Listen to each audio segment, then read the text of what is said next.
Então, vamos fazer uma prática bem curtinha, só de check-in. Vamos só trazer a consciência para esse momento.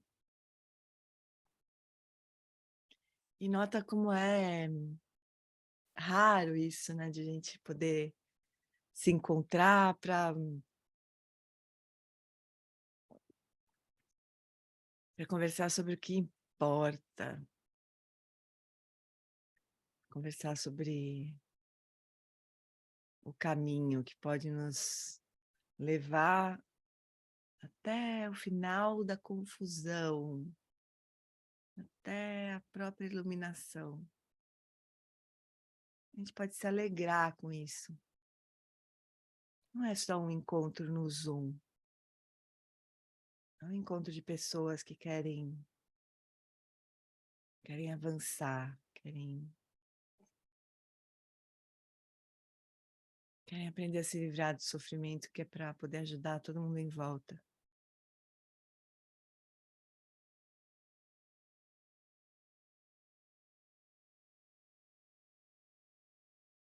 A gente se alegra com isso e abre o coração para poder aproveitar bastante esse momento, essa troca, esse encontro. Esse encontro com Norman Fischer, com a sabedoria. E o principal, com a vontade, com a aspiração, com a determinação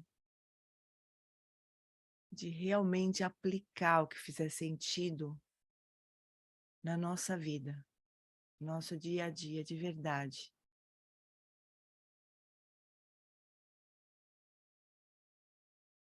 É isso que, na verdade, importa.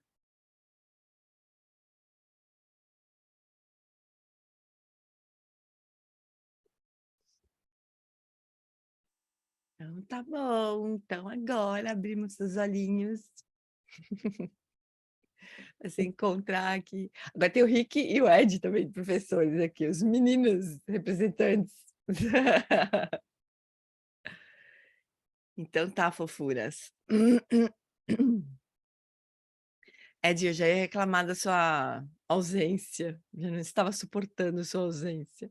Oi, Tamini, fala, querida. Bom dia. Eu queria te pedir um favor. Eu estou tentando sair do celular e passar para o tablet, mas estão pedindo a senha e eu olhei lá no nosso grupo o que eu Senha. achei que podia ser É uma senha e 108, não é. sempre é. É 108. Quanto é?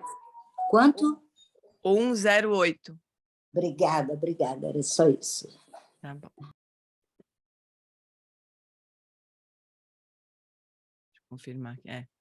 Sempre é, né? Mas vai que nessa aí não é. Se ocupar com o que importa, isso mesmo, isso mesmo. Então tá. Então, olha só, a gente está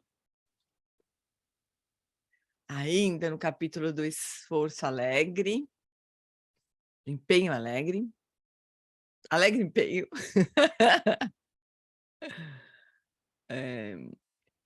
E agora o tema de hoje é coragem.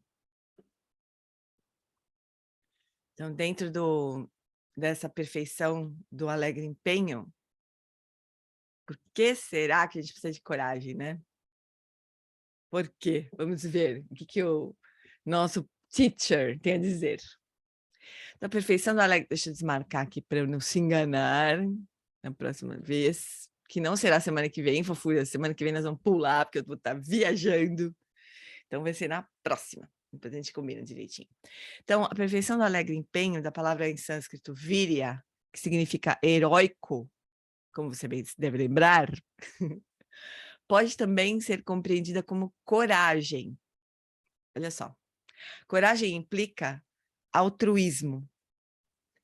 A pessoa que aguenta firme, passando por todos os tipos de provação para sua própria segurança, glória ou ganho financeiro, não é geralmente considerada corajosa. Deixa eu abrir o chat aqui. Ah, desculpa, gente. Tô sem o nível físico na mão aqui. Mas é a página 56. Talvez resistente, determinada, talvez admirável, mas não corajosa.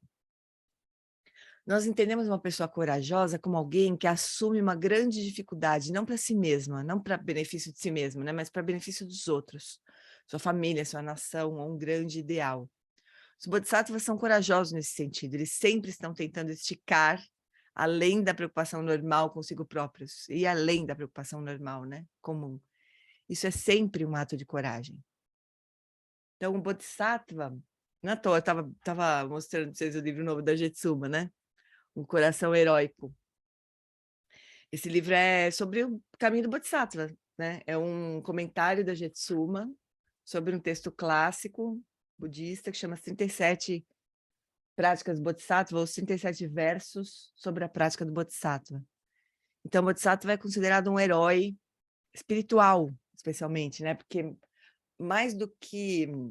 Ele também lida com as coisas comuns, né?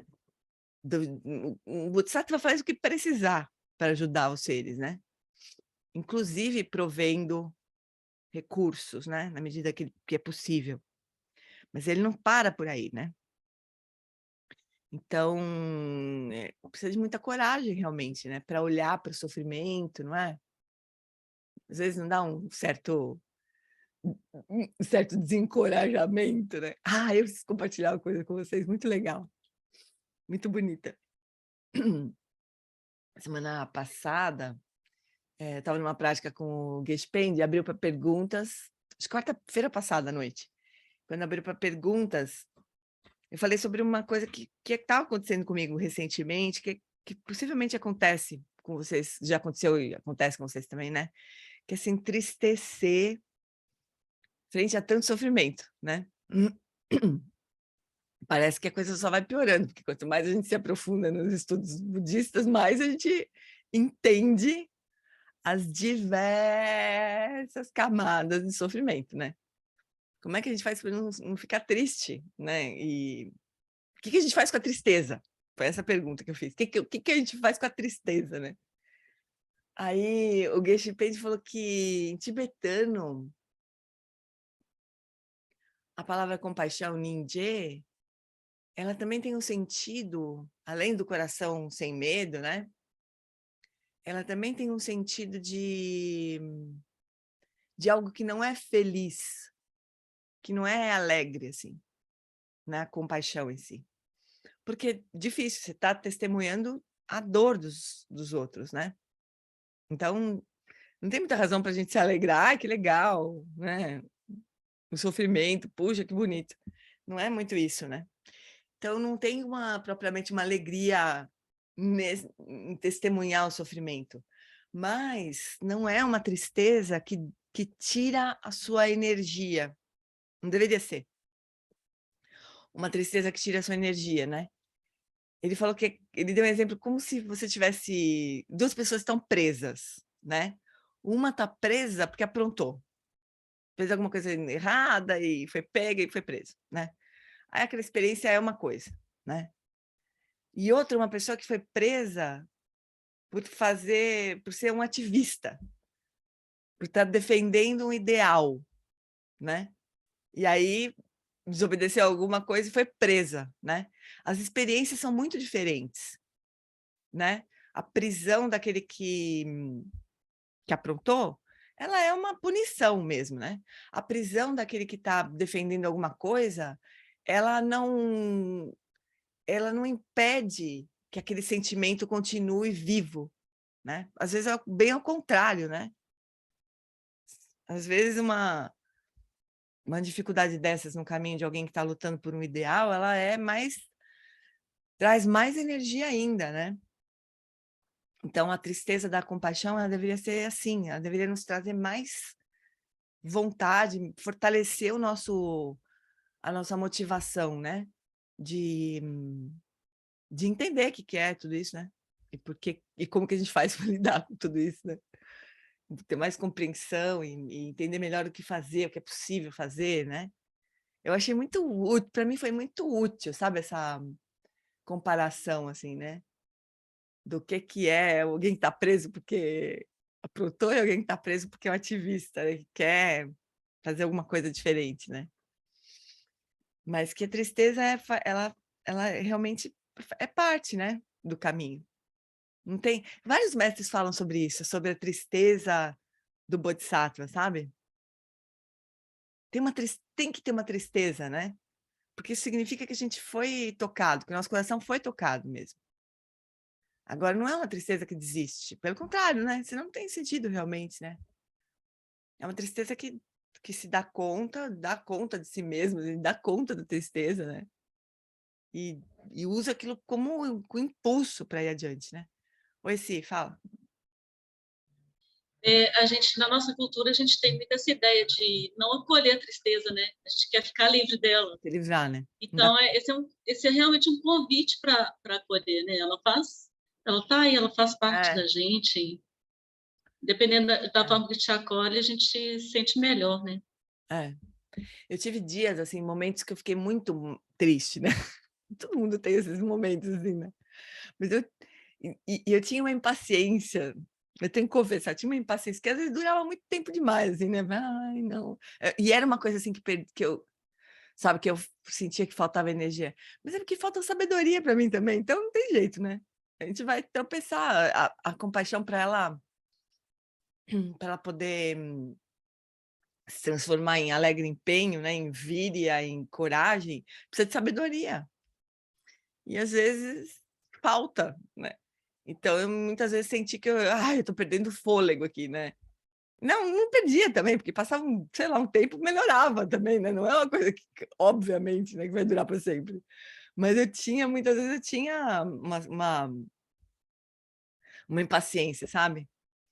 De que, eu tô perdendo energia, né? E se bobear, se afunda mesmo, né? A Lu falou de um TED de um... eu nunca vou lembrar o nome dele, de um Nobel da Paz, um indiano, né, que ganhou o Prêmio Nobel da Paz junto com a Malala. E ele salvou muitas crianças, assim, do abandono, da violência. E ele sentia raiva disso, né? Mas é uma raiva que tem muito a ver com tristeza também, eu acho, sabe? Porque não era uma raiva de punição, né? A Carolzinha deve saber. É que a Carolzinha hoje tá de friozinho, tá debaixo da coberta, mas daqui a pouco ela posta aí o link. O Mandela também, né? Tem uma tristeza nessas experiências. Não dá para sair por aí alegre vendo tudo acontecendo do jeito que tá, né? Mas o ponto é que isso não pode tirar o nosso... Olha lá, Carol, mandou. Kailash Satyarthi. É exatamente. Eu lembrava do Satya, que é verdade, né? How to make peace, getting angry. How to make peace. Como fazer a paz. Fique com raiva, né? Era uma proposta. Mas é raiva nesse sentido de indignação, né? De não se conformar com aquilo, assim. Não se conformar, quer dizer, não se moldar para que aquilo fique sendo, né? A Carla tá falando, aquele filme Joy, com Dalai Lama e Desmond Tutu, eles falam sobre isso. Eles todos têm uma... Eu vejo isso, pelo menos, né? Os meus olhos veem isso, né? Uma tristeza nesses grandes mestres, assim, né? Uma tristeza de, assim, podia ser diferente, né? Bastaria que as pessoas se dessem conta de que são Budas, né? No caso dos budistas, né? Então, tem essa tristeza, né? Contentamento é feito de tristeza, desse olhar à dor. Também acho, faz parte. Então é melhor que a gente saiba acolher direito essa tristeza, né? Como Simone falou, assim. A gente poder acolher de uma forma construtiva, né? Porque isso vire motor, vire combustível para compaixão de verdade, né? Então, vamos lá.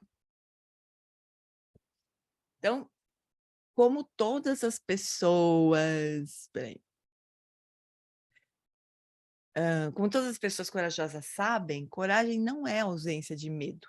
É o oposto. É encarar o medo, entrando nele, atravessando o medo. O medo não para os bodhisattvas. Eles estudam seu medo, eles se familiarizam com ele e adentram pouco a pouco. Eu tô achando que tá faltando alguma coisa nessa... Só um minutinho, deixa eu só pegar meu...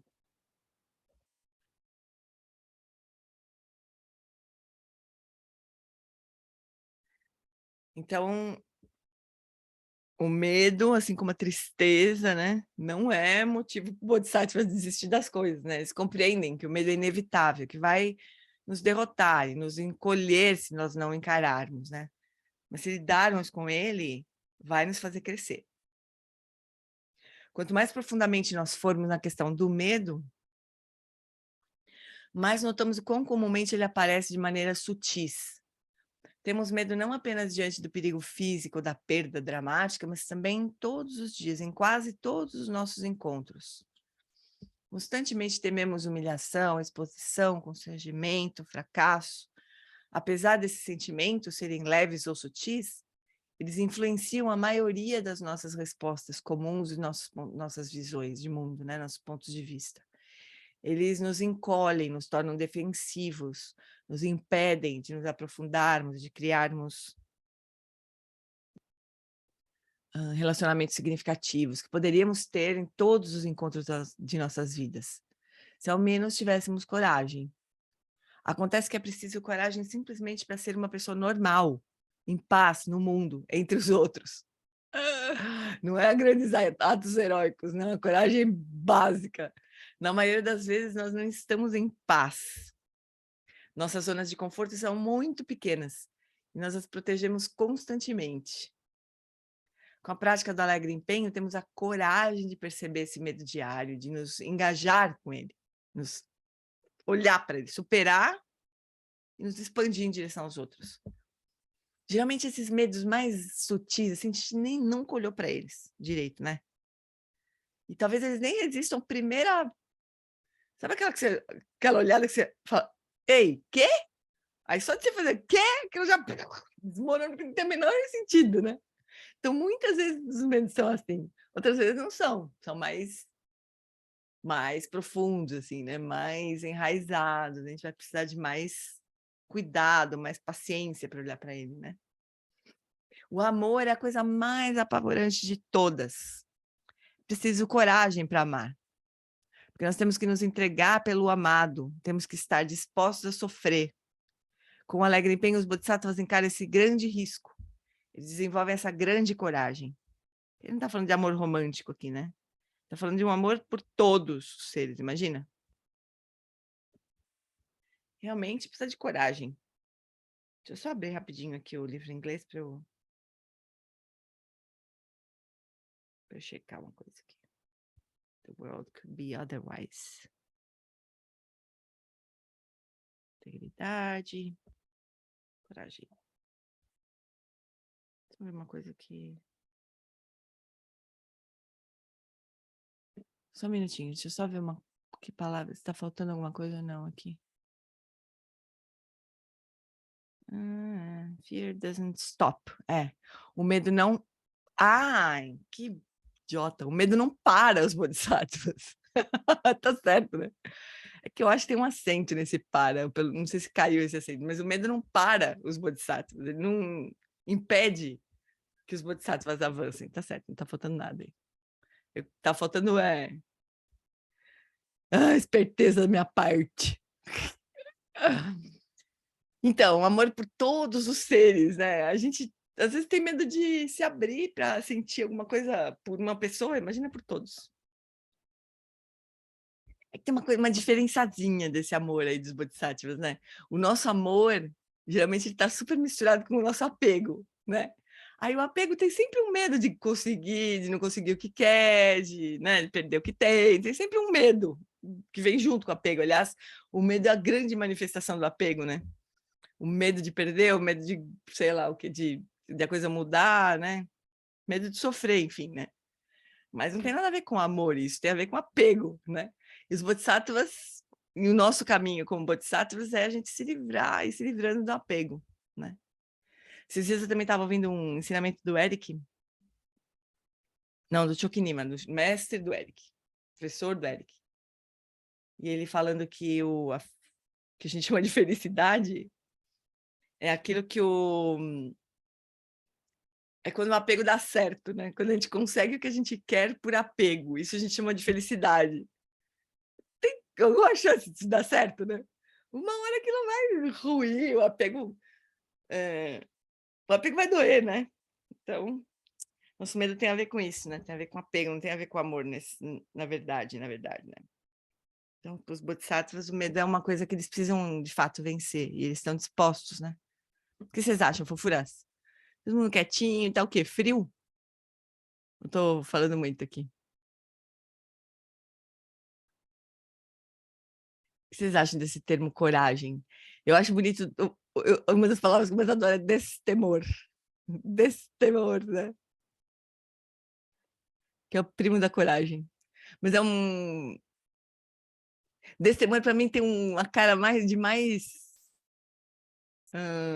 definitiva, assim. Coragem parece que vem ou não vem, né? Vem, brota e desbrota, parece. Para mim, a palavra coragem me traz isso. Bom, eu tenho que ter coragem, é que surgiu alguma coisa, né? O destemor parece que é uma coisa mais constante, assim, tá sempre ali. Destemor, não tem medo de nada, não tem. Destemor. Fala, Kelly, querida. Para mim vem assim, Jeane, quando você fala, coragem, né? A gente acha que precisa ser algo muito grande, mas quando você fala coragem de ter medo também, assim, sabe? Do que vai acontecer e é como se quando falasse coragem, algo crescesse, mas aí quando vem para o real sentido, aí volta a naturalidade, assim, volta para o humano, né? Volta para a nossa natureza e isso fica mais leve. E quantas coisas a gente faz isso na nossa vida, né? A gente coloca, mas se a gente se lembrasse disso, de voltar, e tá tudo bem, assim, né? Voltar para esse lugar. Pois é, voltar para esse lugar tem a ver com enfrentar o medo, né? Então, vocês veem, ele não fala que o medo é aquela coisa frase de para-choque de caminhão, né? Você tá com medo, mas vai com medo mesmo, né? Não é bem esse tipo de coragem que ele tá falando aqui, ele tá falando uma coragem de enfrentar o medo, de olhar para o medo, né? Enfrentar no sentido de olhar para o medo. O que esse medo tá fazendo aí? Ele tá me apontando o quê? É uma ameaça verdadeira mesmo? Ou o quê? Uma ameaça que vem de uma noção errada, equivocada de alguma coisa que eu preciso proteger, né? Então, é uma emoção como outra, né, Jeane? Mas exatamente, e como toda emoção, ela pode nos apontar coisas muito, muito importantes de a gente enxergar, né? Então, essa coragem aí que ele está dizendo, não é uma coragem de falar, deixa o medo aí, vamos fazer conta que ele não está aí, e vamos fazer o que tem que fazer. Não é bem isso, ele tá dizendo que os bodhisattvas, eles olham para o medo, né? E vencem o medo pela sabedoria, né? Fala, Lulu. Eu acho a palavra coragem muito bonita pela etimologia dela, né? Que a coragem é agir pelo coração. E então, nesse contexto, né, de enfrentar o medo, é enfrentar o medo com amorosidade, né? Com o amor envolvido e não simplesmente enfrentar, né? Eu acho muito linda essa palavra. É linda mesmo.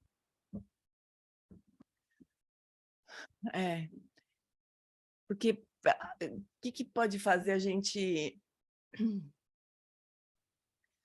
ultrapassar o medo, né? Ou lidar melhor com o medo, né? Eu enxergo duas coisas, assim. Uma é ter clareza, ter mais sabedoria, realmente, né? O medo, ele tá... Quando a gente sente medo, a gente tá querendo defender o quê? O que a gente tá querendo defender? Medo do quê, assim? Esse medo ele pode o que é possível evitar porque a gente tem medo, né? É possível evitar a impermanência? Muitas vezes não é, né? Muitas vezes, para não dizer sempre, né? É quase sempre impossível de evitar a impermanência, né? Então, qual que é o medo está lá para quê, né? Para nos impedir de sofrer pelo quê mesmo, que é possível não sofrer, né? Quer dizer, o medo vai nos fazer lutar contra a impermanência, lutar contra o sofrimento, talvez em alguma medida, mas ele vai ter muita eficiência, né? E além disso, o medo ele vai impedir que a gente haja para trazer benefício para as pessoas, para ajudar o outro, né? Às vezes a gente tem medo de entrar em contato com o sofrimento do outro porque a gente acha que não vai aguentar, né? Então, esse medo que nos afasta do sofrimento do outro, ele vai ter algum benefício para nós ou para o outro? Talvez ele nos aponte e fale, olha, você precisa ficar mais fortinha, né? Aí tá bom, a gente vai ficar mais fortinha, né? Na próxima vez a gente poder lidar, né? Mas não olhar para o medo ou ceder ao medo sem entender exatamente o que ele está ali protegendo, eu acho que a gente está perdendo uma oportunidade, né? De compreender mais sobre nós mesmos, sobre os outros, sobre a vida, né? Fala, Ceci. Uma vez que eu estava olhando para o meu medo, eu vi que estava escondida ali uma preguiça sabe? E eu achei bem interessante, assim, como é que, a hora que você vai pensando, tanto de coisa que está ligado por trás ali, né, do medo, o tanto que ele é coberto, né?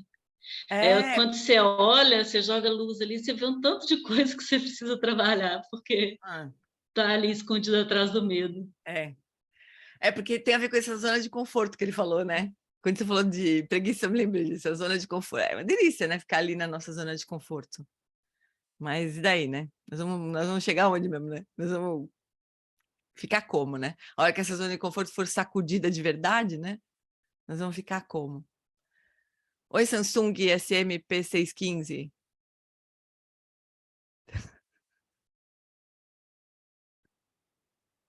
Oi? Quem tá com a mãozinha levantada? Tamine, que eu estou estreando o tablet, está tudo enrolado Tamine. aqui. Entendi. Nessa questão do medo, eu percebi em mim uma coisa autocentrada, sabe? Preocupada demais com o que estava acontecendo, com medo de perder. Aí eu me toquei assim que eu estava muito autocentrada, muito preocupada com o meu sofrimento, vivendo aquilo, com medo de perder. E aí, na medida que eu consegui entender isso e relaxar, eu segui em frente, vida que segue com mais coragem. Isso é super legal de notar, né? Eu acho que tem um propósito, sabe? Às vezes, realmente, a gente não está preparado para enfrentar determinadas situações, né? Ou lidar com determinadas coisas. Mas o que a gente pode fazer, em vez de desistir, é buscar um jeito de se fortalecer, né? Assim, a gente nunca vai estar 100% pronto mesmo. Às vezes vai doer, mas tá bom, e daí que vai doer, né? A gente vai indo, a gente aprende, né? A gente tem que ter um cuidado, acho assim, né? A gente precisa ter um cuidado consigo mesmo também, né? Tem coisas que a gente não consegue mesmo nesse momento fazer, né? Melhor a gente se proteger. Mas que medida que é essa, né? O medo ele pode ser muito exagerado, né? Talvez a gente não precise mais se proteger tanto, né? E talvez nem adiante a gente se proteger tanto. Porque tem coisa que a gente não vai conseguir evitar realmente, né? Melhor a gente olhar melhor mesmo, enfrentar mesmo, né? Marisa está dizendo que está ouvindo tiro de canhão. Bom, não é guerra, Má. Isso possivelmente é só manifestação do 7 de setembro, né? Semana da Pátria, mas dá um aperto. Semana da Pátria. Vai saber, né? Bem pertinho. Vai saber. Mas vamos andar mais um pouquinho? Agora ele vai falar de outro assunto aqui, que é esperança. Esse é bonito também. É lugar comum nos ensinamentos budistas tradicionais desmerecer a esperança. Esperança, diz a sabedoria budista convencional, é orientada para o futuro. Esperança é esperar por algo mais tarde, que não está presente agora. Para encarar e viver o momento presente, muitos professores budistas dizem que você precisa desistir da esperança. Isso é verdade. Um bodhisattva provavelmente não iria esperar por alguma coisa. Eu digo provavelmente porque não há regras rígidas e ligeiras para os bodhisattvas. Meios hábeis não têm limites. Meios hábeis, né? Significa as habilidades, é um termo bem budista mesmo, né? Meios hábeis. mas significa as habilidades que os bodhisattvas desenvolvem, né? Não são habilidades quaisquer, são habilidades para lidar com o sofrimento mesmo, né? Então, mas os bodhisattvas são esperançosos. É claro que eles são. Em tempos de grande estresse e desafio, é importante que os bodhisattvas, para o seu próprio bem, para o bem dos outros ao seu redor, permaneçam esperançosos. E ser esperançoso não significa ser tolo. Quando fica claro que coisas ruins vão acontecer, os bodhisattvas não fingem que esse não é o caso, né? Que não, as coisas ruins não vão acontecer. A esperança do bodhisattva não depende de coisas prazerosas acontecendo, ou insiste em resultados alegres. A verdadeira esperança existe mesmo quando coisas terríveis acontecem.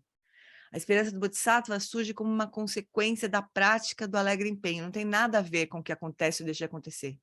Tem a ver com a profunda natureza de ser ela mesma. De ser a profunda natureza com a própria natureza, né? Pense nisso. Se há um momento presente, ele deve incluir um momento futuro em potencial, né? Se a gente está no tempo, o tempo só anda para frente, possivelmente vai ter um momento futuro. Isso é verdade, enquanto estivermos vivos. Mesmo que eu esteja para morrer, neste momento da minha vida, o momento futuro está embutido, né? Vai haver um momento futuro.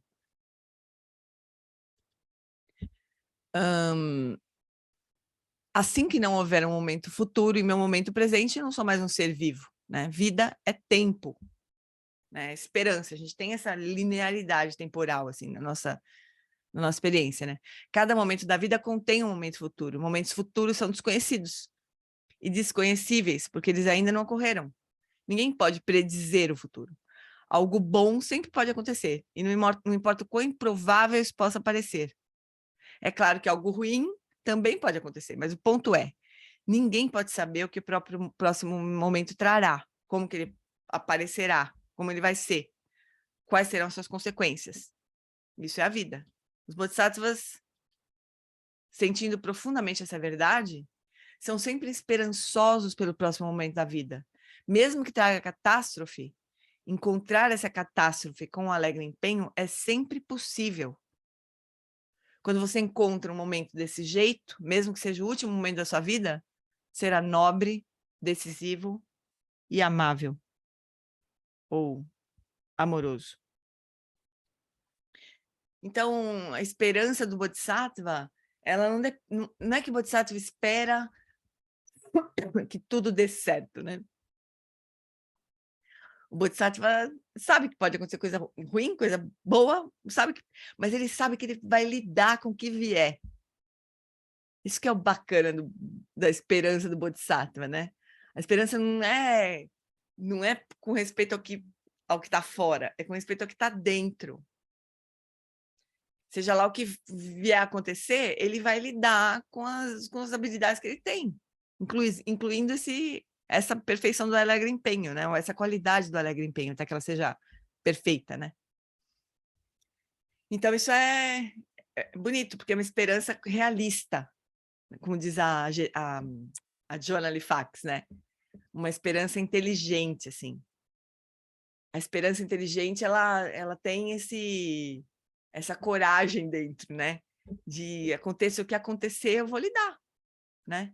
Estou falando de Jetsuma, mas não é poderia bem ser uma Jetsuma, né? Mas não é. Na tradição da Johanna Lifax, ela é uma Aroshi, né?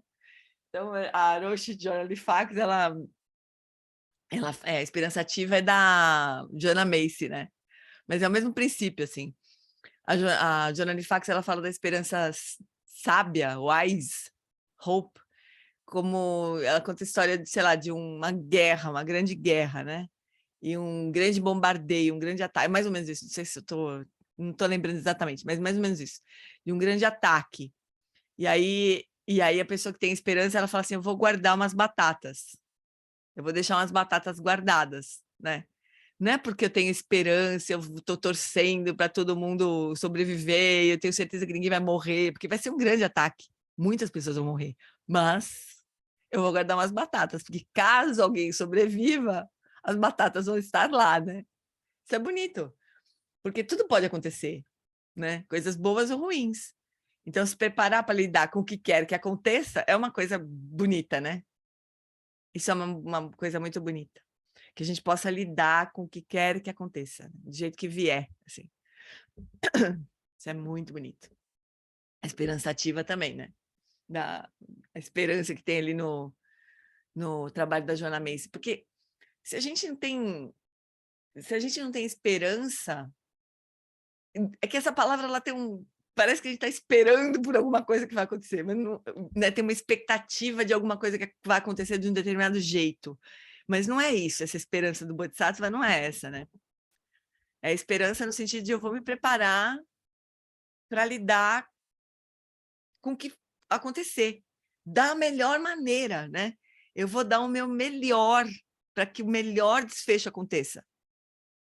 Mas pode ser que não dê, né? Então, tudo isso está nessa esperança do Bodhisattva, né? É bem bonito mesmo esse tema. Agora é a perfeição do alegre empenho. Então, alegre empenho é vazio de alegre empenho. Agora é a perfeição do alegre empenho, porque até agora ele está falando do alegre empenho, né?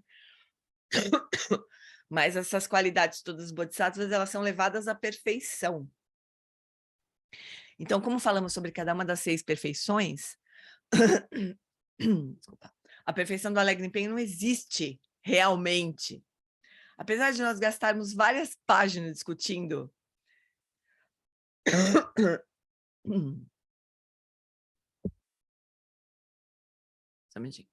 apesar de gastarmos várias páginas discutindo suas virtudes e ângulos, no fim, nós não podemos reificar essa coisa, essa qualidade, essa atividade, esse estado de mente. Ele é apenas imaginário. Então, lembra, o Norman Fischer coloca todas essas perfeições como os ideais do Bodhisattva, né?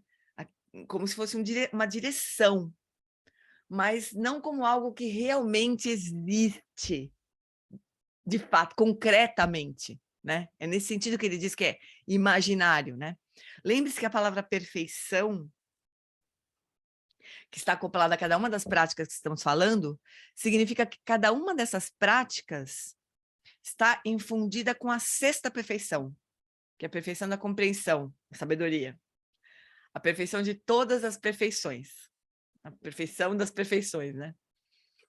Tecnicamente, a perfeição da compreensão significa ver as coisas como elas são. Ver além da nossa decepção humana comum. Significa ver tudo como vazio, ilimitado, sem chão, sem o tipo de existência rígida que atribuímos às coisas.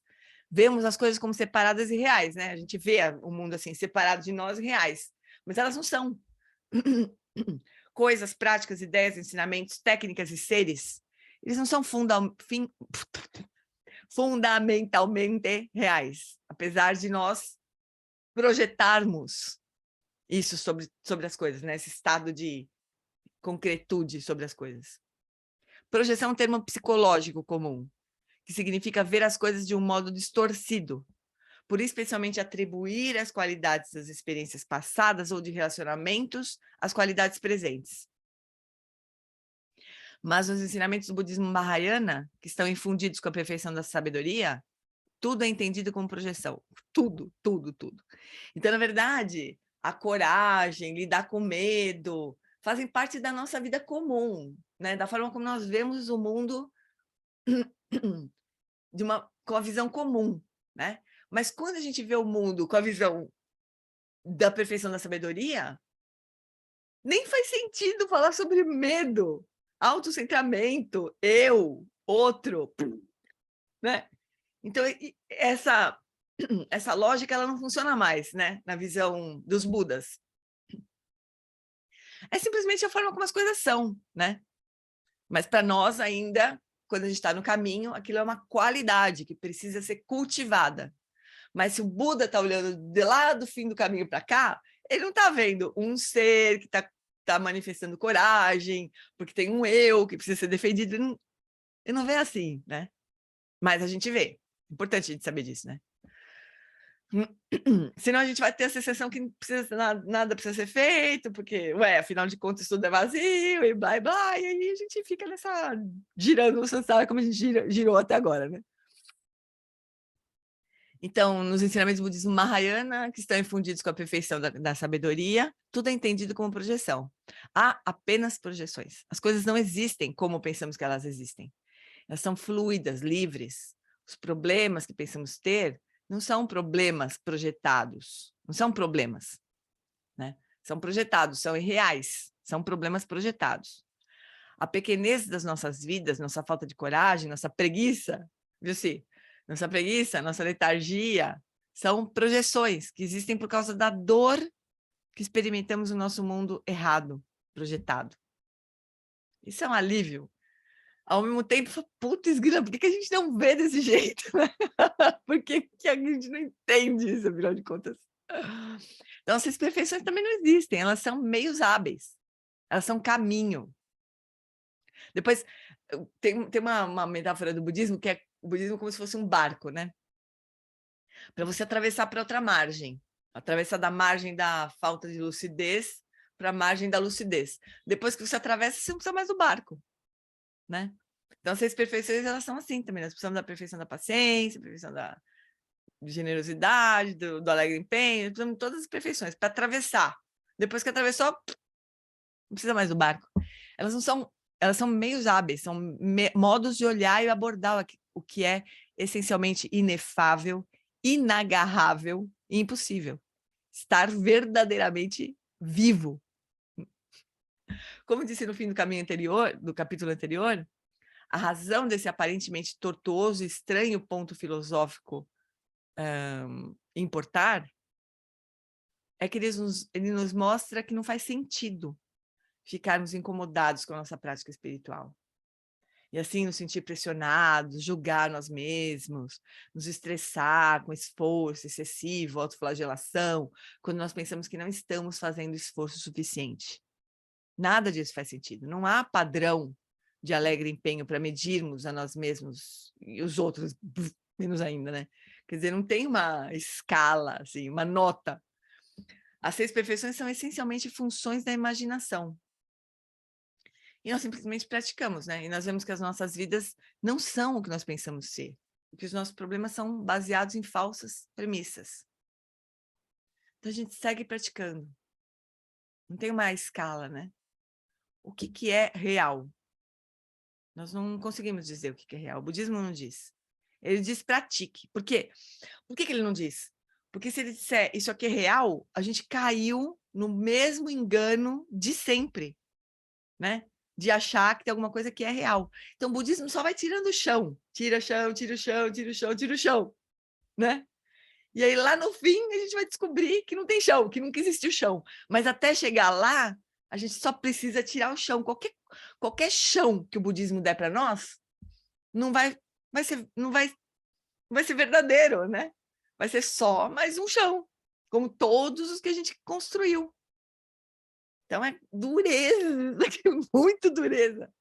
O Trumpa falava, né? Olha, eu tenho duas notícias. Uma é que vocês estão despencando de um prédio de 50 andares. E outra é que não tem chão. Então, o budismo vai tirando o chão, né? A gente vai cair, não vai nem cair, só experiências que a gente tem de tudo isso. Mas nenhuma delas é concreta, né? Então, o budismo diz, pratica, viva, faça o seu melhor, não tente adivinhar nada, porque qualquer coisa que você conseguir adivinhar com a sua mente comum, não é. Porque a iluminação está além da mente comum. Qualquer coisa que a gente conseguir descrever, apontar, determinar com a nossa mente comum, não é. Né? Liberte-se para um espaço maior, mais amoroso, e veja o que acontece. Essa que é a prática. A gente pratica, né? E nisso, eu tenho que dizer que precisa de fé, não é? Por definição, assim. Porque a gente não sabe direito, a gente não consegue enxergar claramente onde que a gente vai chegar. Se para isso não precisa de fé, eu não sei para que precisa. Então, eu não concordo com as visões de que o budismo é uma filosofia e que não precisa de fé, precisa de fé. Mas é uma fé que vem de uma confiança, não é? O que eu também concordo é que não é uma fé cega, assim, né? É uma fé que precisa ser cultivada aos poucos e caminhando, né? Quando a gente vai caminhando, a gente começa a achar que aquilo faz sentido, né? Quando a gente conhece esses professores que estão mais além ali e a gente admira as qualidades deles, você fala assim, meu, peraí, essa criatura é assim, e foi esse o caminho que ela fez? Eu quero fazer o mesmo caminho, né? Mesmo que a gente não saiba exatamente o que é, tá debaixo da pele daquele ser, né? E especialmente dos Budas que a gente nem enxerga, que a gente nem teve o prazer de presenciar, talvez, né? Ou talvez ele tenha tido, mas não se lembra, no Buda Shakyamuni, propriamente, né? Mas tem um aspecto de fé, assim, que a gente vai pular e vai caminhar no sentido de um negócio que a gente não sabe nem o que é, e que não vai saber. Isso que é o pior, ele não vai saber, né? Porque é isso, que a nossa mente comum vai levar a gente até a beira da iluminação, vai ter e aí, no fim das contas, a mente comum não vai servir mais. Isso não é fácil, né? Precisa de coragem, realmente. E precisa de fé, eu acho. Estou falando eu, né? Nem está escrito aqui isso. Mas é isso, o budismo não diz o que é real, qual que é o resultado. A gente vai indo, e vai se abrindo, e vai vendo o que acontece. Agora o Dogen, mestre Dogen, do Zen. A Carla vai precisar sair. Tá bom, querida. Vai ter mais 10 minutinhos. A gente vai seguindo, tá? Então, o mestre Dogen é o grande mestre do Zen, né? Tem um filme muito bonito dele na internet, pelo menos até há pouco tempo tinha, chamado Zen, que é sobre a vida do mestre Dogen, né? Então, a quarta prática dos 4 métodos de condução do Dogen é chamado de ação de identidade. Esse ensinamento tem sido interpretado de 2 formas. Deixa eu abrir aqui para poder ir seguindo aqui no inglês.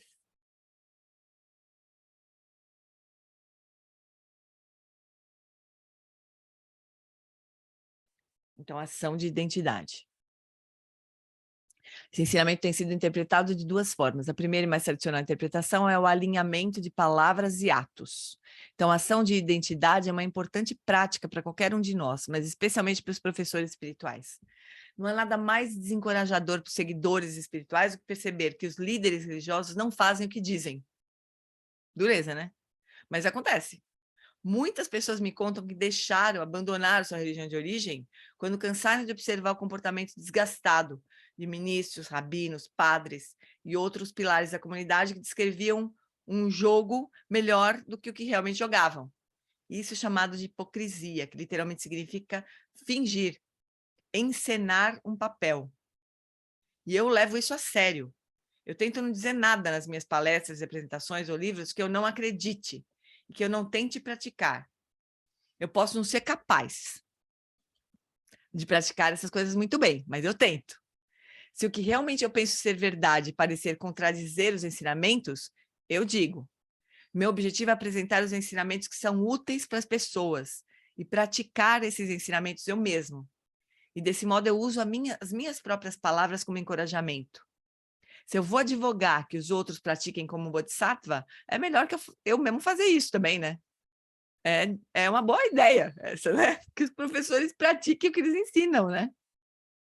Nos comportarmos de maneira consistente com as nossas próprias palavras e intenções é crucial para a prática do alegre empenho.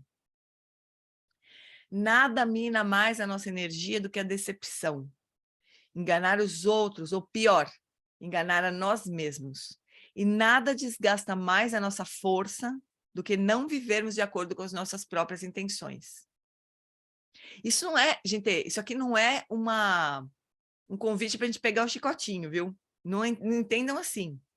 Ele está falando aqui de intenção, de voto, né? Ele fala aqui, ó. Posso não ser capaz de praticar essas coisas muito bem, mas eu tento. É isso aqui que importa, né? Na verdade, não é só conseguir e ser perfeito. Como diz o Eric, se a gente fosse praticar para ser perfeito, a gente não precisava praticar, né? Ninguém precisa ser perfeito para começar a praticar. A gente vai escorregar 1 milhão de vezes, né? Mas O que importa é, de verdade, estar verdadeiramente a fim de fazer aquilo daquele jeito, né? Da melhor forma. É isso que não tira a nossa energia, né? Mas fingir é a pior coisa do mundo, porque você precisa ficar sustentando aquela mentira. Isso é, nossa, mãe do céu, canseira, né? Então, quando pensamentos, palavras e ações não se alinham, uma sutil erosão da alma lentamente esvazia a força e a motivação.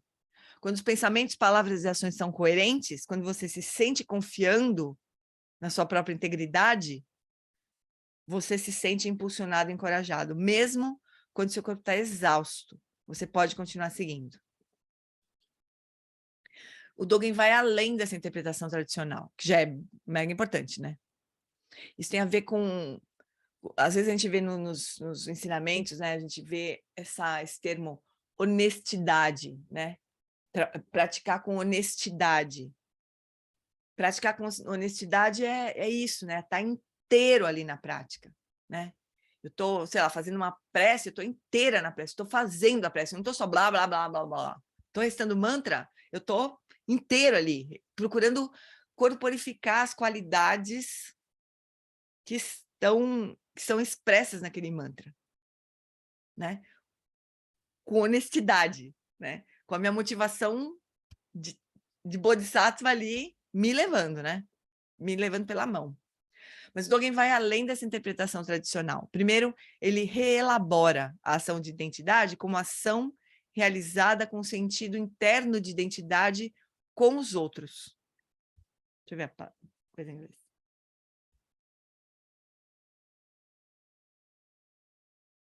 De identidade com os outros, né? Tem que estar no inglês também. Agir dessa forma, ele diz, é alargar o seu espírito. O oceano não exclui a água, ele escreve. É por isso que ele é amplo. A montanha não exclui o solo, é por isso que é alta. É que bonito isso. Quando não temos senso de realização própria, de servir a nós mesmos, ou de nos justificar em nossos atos, quando nós sentimos como se o que estamos fazendo, nosso próprio ato de fazê-lo, inclui os outros, teremos mais energia e expansividade no nosso viver. Viver parcialmente é exaustivo. O Dogen aplica essa prática a todos em posição de comando e que tem responsabilidade pelas vidas de outros. Se você não procura recompensa ou reputação, ou mesmo pensa que existe algo como si mesmo ou outro, se em vez disso você faz tudo com um senso de inclusão, você nunca vai cansar do seu trabalho e das pessoas. Pessoas que estão sujeitas a regras, como a maioria das pessoas eram no Japão feudal, deveriam também praticar a ação de identidade, reconhecendo que cada pessoa é responsável pelo todo, em cada momento da ação, e que depender de regras que cuidem de você vai reduzir sua força. Isso é um conselho muito bom para nós, no mundo contemporâneo, no qual todos os cidadãos devem prestar atenção ao seu impacto como um todo. Dogen, então, concebe essa prática ainda mais intimamente, como exercício físico. A ação de identidade é a prática zen de total presença. Só um minutinho.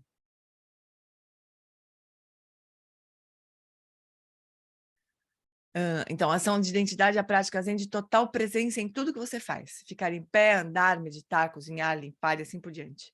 Quando você está plenamente presente em cada atividade, completamente atento, você está praticando a ação de identidade.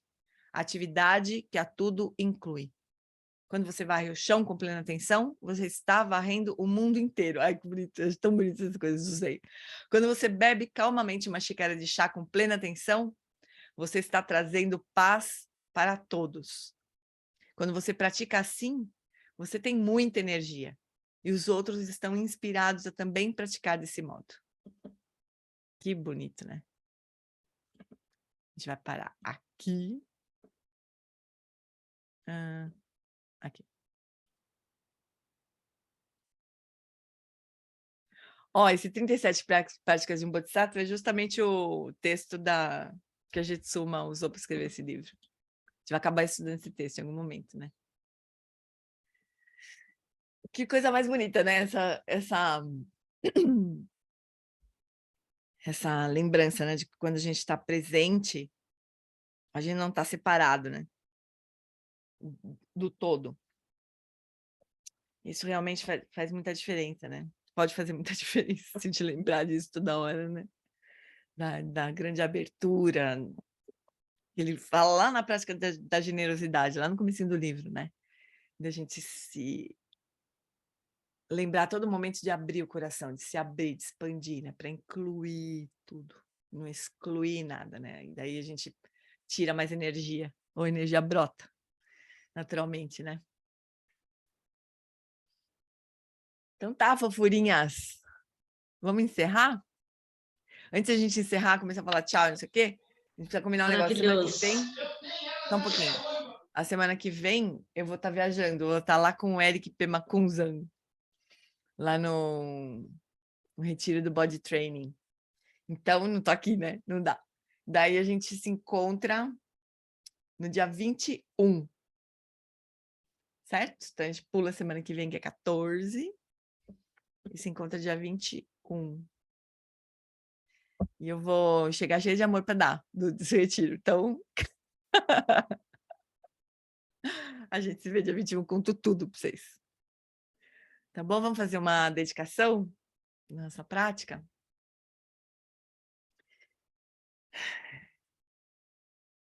A gente pode dedicar os méritos dessa nossa prática para que todo mundo possa ter coragem verdadeiramente. Coragem de amar abertamente, escancaradamente, sem excluir ninguém. Que a gente possa ter essa coragem de se abrir. Se abrir para o mundo generosamente. Que é a única coisa que nós temos para fazer, a gente não tem escolha.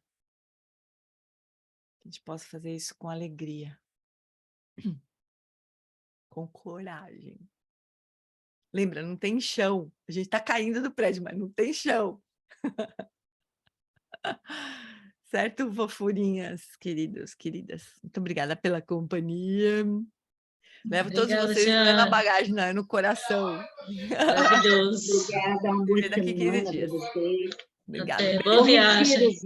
Boa viagem. Obrigada. Beijo. Boa viagem, Jeane. Muito obrigada. Bom retiro. Boa viagem. Obrigada. Boa viagem, Gê. Obrigada. Obrigada. Muito obrigada. Obrigado. Obrigada. Beijo. Estaremos juntos no retiro, à distância. Sim! Beijo. Beijo, querido.